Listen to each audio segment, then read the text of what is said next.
In this tutorial, we will cover how to schedule appointments. To access the appointment schedule, click Navigate, open your Perfect Care EHR folder, and then select Appointment. Within the appointment schedule, you will see a calendar, which you can select the day that you would like to schedule the appointment. You also have the option of seeing it in a weekly view, whether it be 5-day or 7-day.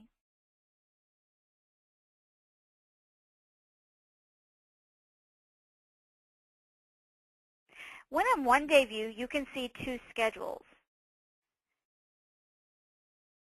or multiple schedules if you have additional providers on that day. If you only want to see one schedule, you can uncheck the schedule you do not want to see at the bottom left-hand corner of your screen. You can also change which schedule you would like to see. So right now, I'm in Family Practice Associates in the main location schedule called Office. But if I wanted to see the schedule at the Tampa location, I would select Tampa.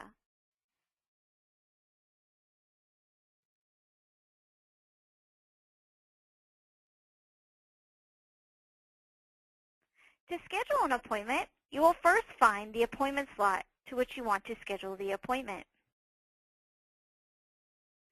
Once you've selected a slot, you will right-click on it, and then you have options New Appointment, which is for established patients that already have an account in Perfect Care, or New Appointment, New Patient.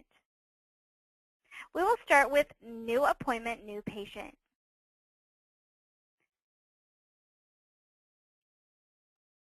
When I select that option, you will see that it brings up the patient's registration screen.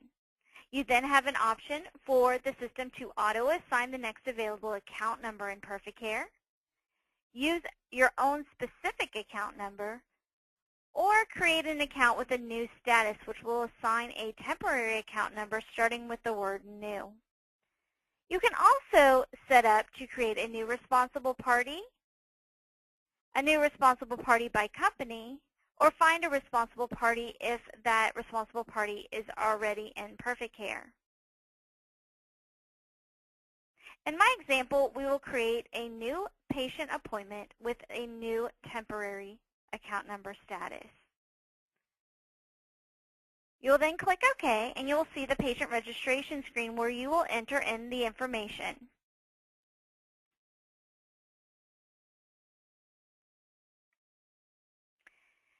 To make the appointment, you do not have to enter in all information. The information that you enter is up to you. So if you typically only get the patient's first and last name and telephone number, then you can just enter that information.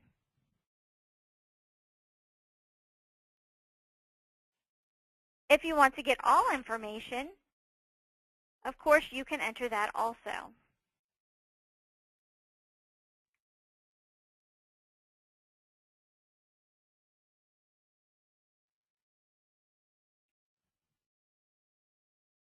Once you've completed entering the information on that patient, you will click Save. This will take you back to the appointment screen where you can enter in the patient's reason code, which will be the reason for the visit. You can search for a reason code by clicking the binoculars. You can type in the description or click Find to see all reason codes. I'm going to select the new patient reason code. At this time, you could save the appointment, and it will schedule on your appointment screen. You could also enter additional information, though, if you'd like. If you want to put the reason or message for the visit, you can enter that here under Message. This information will appear on the patient's charge slip. Appointment note is general information. This does not appear on any document that you print. It would just be informational only. If you would have entered the patient's insurance information and referring doctor in the registration screen, that would appear here. approval number can be added here, but it will not carry over to the registration screen.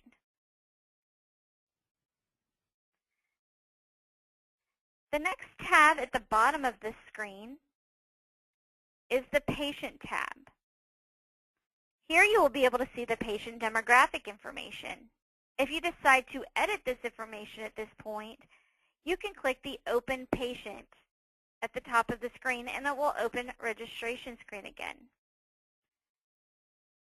It will then give you the option to activate the account, or you can say, no, I'll activate it later, and then click Continue. If you wanted to enter information at that time, you can. So maybe I'll enter the patient's insurance information.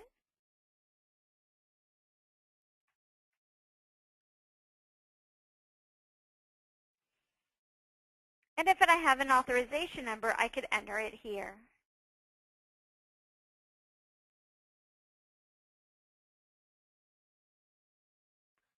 By clicking T and the activation date, it will automatically put in today's date.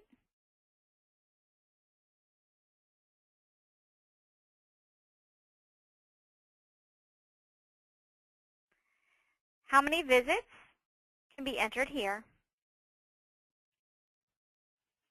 And once again, I will save it. The next tab at the bottom is Balance. This will show you if the patient has a balance on his account, whether it's from him, the patient, or from the insurance company. It'll show you the last visit, if the patient's on a budget, and collections, or has a credit on their account. The Schedule tab will let you know if there's any other appointments scheduled for this patient. Canceled will give you a list of the visits patient has canceled in the past. And Waitlist allows you to put the patient on a waiting list. If you only select to add to waitlist, the patient will be put on the wait list until this appointment that you have scheduled. Therefore, you will get a pop-up letting you know that this patient would like to come sooner than their already scheduled appointment. If the patient wants to see a specific provider, you can select that provider here. You can also select a preferred date, and if the patient wants to come in the morning or afternoon.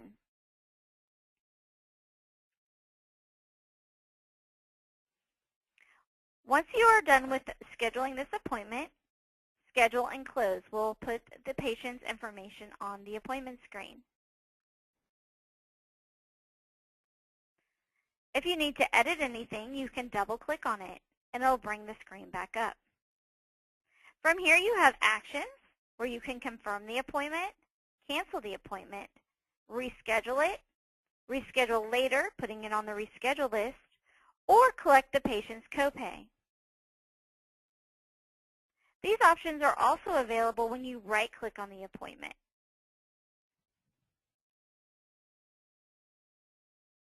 Also available when you right-click is you're able to check the patient in, mark them as a no-show, print their charge slip, check eligibility or eligibility history, or view the chart if you use our document management system and scan in the patient's records.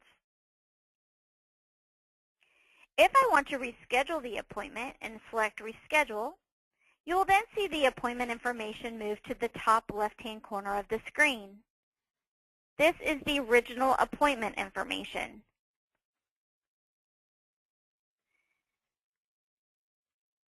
Then, using the calendar at the bottom of the screen, I can look for a new appointment date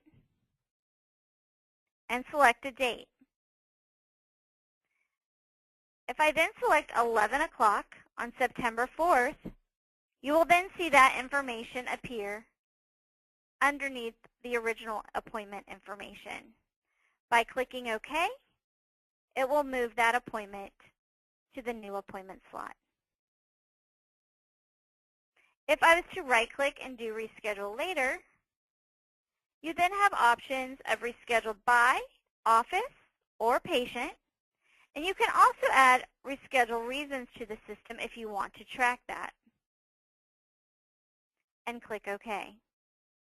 When using Reschedule Later, it moves the patient to the Reschedule list, which is up at the top of your screen, and you will see all patients that need to be rescheduled on this list. To reschedule from this list, you can right-click on the patient's name, click Reschedule, which again will move the information to the top left-hand corner of the screen, or you can cancel the appointment or open it to make changes.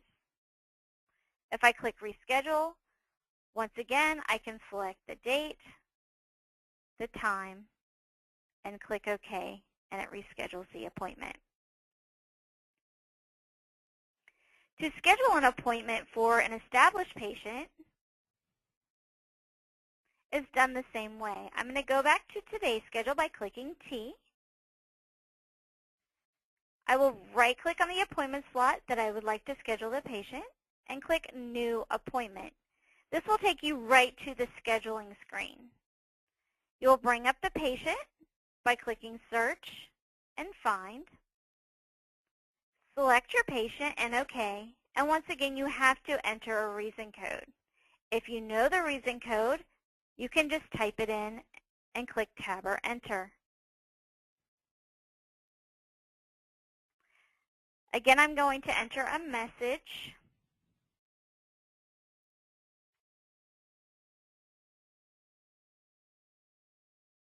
And if I want to see the patient's information, I can see that to confirm it, check for a balance to see if they have any other scheduled appointments, canceled appointments, or to enter them on a waiting list.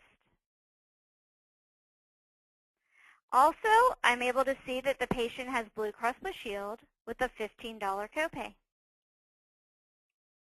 To schedule the appointment, I will do Schedule and Close.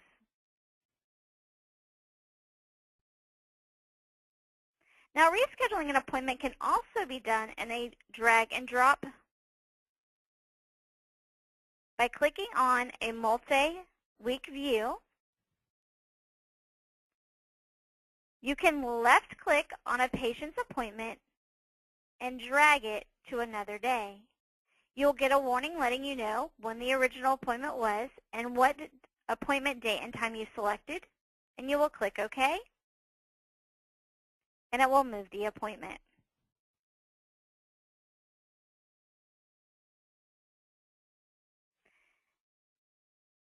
When a patient calls or is checking out and the doctor would like to see the patient back in a week or time increments, you can enter in that information here.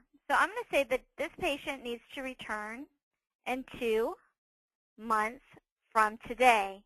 That will take you right to 2 months from today on the calendar, so it's easy to find that appointment to schedule.